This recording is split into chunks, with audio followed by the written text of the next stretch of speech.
Tres son los elementos en el régimen de la falla en el servicio médico.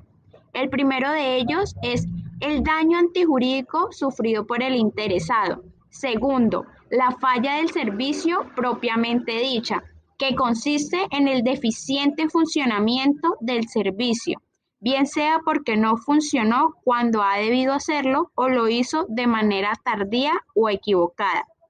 Tercero, relación de causalidad entre esos dos elementos, es decir, la comprobación de que el daño se produjo como consecuencia de la falla en el servicio. Por su parte, se puede decir que si la actividad médica fue considerada como una obligación de medio, el médico se exonerará de toda culpa probando que actuó con toda la diligencia y cuidado que estaba a su alcance. Por el contrario, si la obligación fue considerada como de resultado, se podrá el médico exonerar probando el caso fortuito, la fuerza mayor, culpa exclusiva de la víctima y hechos de un tercero.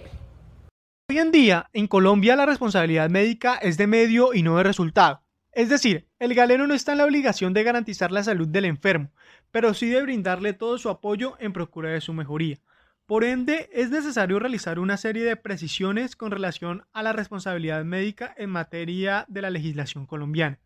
Iniciando que por actos médicos se entienden todos aquellos cuyo cumplimiento presenta una serie de dificultades y requieren conocimientos especiales adquiridos a costa de estudios prolongados.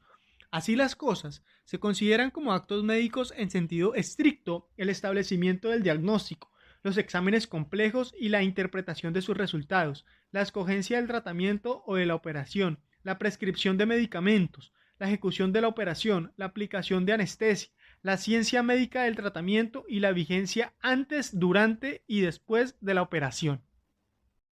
También es oportuno tener en cuenta lo relacionado al consentimiento informado del paciente, el cual consiste en el deber legal de informar,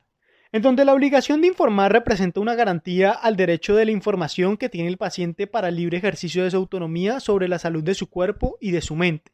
El derecho a ser informado en esos eventos es un derecho esencial del ser humano, que se encuentra en situación de enfermedad o próximo a ella debido a un diagnóstico, porque no es el médico quien determina su destino, sino el mismo paciente, de allí que estemos hablando de un derecho personalísimo. De manera que entre más arriesgado o novedoso sea el procedimiento formulado por el médico, más amplio debe ser la información que debe entregársele al paciente. Puesto que se ha reconocido la necesidad y la importancia del consentimiento informado incluso desde el trabajo de promoción y prevención de la salud, pues el profesional de esta área debe contar con herramientas especialmente comunicativas para interactuar con el paciente sano y generar conciencia en el ser humano de que la autonomía también involucra decisiones para conservar y no solo para recuperar la salud. Lo pertinente a la historia clínica, la cual es tan antigua como la humanidad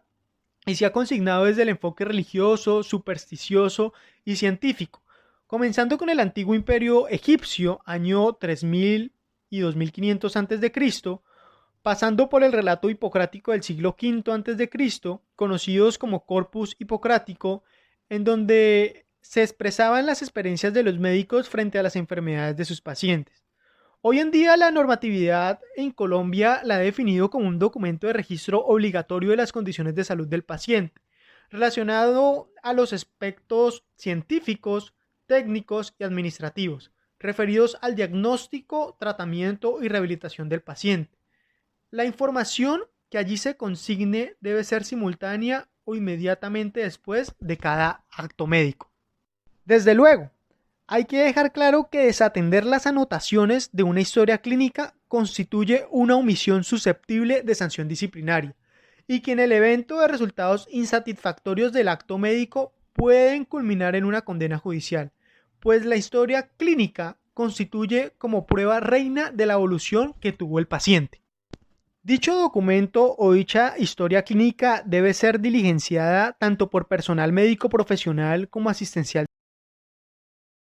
lo cual deja prever que la historia clínica es fundamental y es la carta de navegación para poder iniciar una demanda de responsabilidad médica.